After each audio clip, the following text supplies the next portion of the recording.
We know Deadpool 2 featured many jokes, and a lot of jokes were also cut, even from the trailers and TV spots, and many of these focusing on Disney. So let's talk about why they were cut. So before the movie came out, we knew that Deadpool 2 was going to be making some significant cuts to the final version of the film we would be seeing in theaters. One specific one was going to see far less jokes at the expense of Disney. And apparently these were always intended to stay in there up until came the big announcement that, hey look, it's December. Disney's gonna buy Fox. Things are moving forward. And when they started cutting the movie, it was the higher ups at Fox that saw this as kind of a negative. Because they didn't suddenly want to be insulting, throwing shades at the people who were working with them. And not that there wasn't anything that Disney was like, oh, you know, that's not okay, that's nothing like that, because even Kevin Feige said he found a lot of those jokes funny.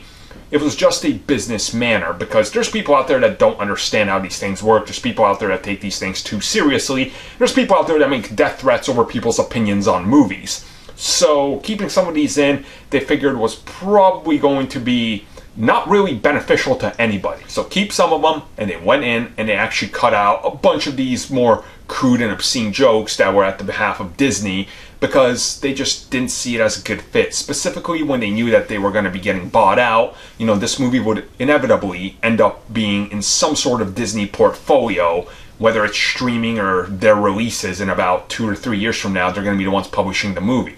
So you don't want your own movie with your own logo making fun of yourself, because it just doesn't look right, especially when it's more of a crude rated R movie. It just didn't make sense, so they decided to cut all that.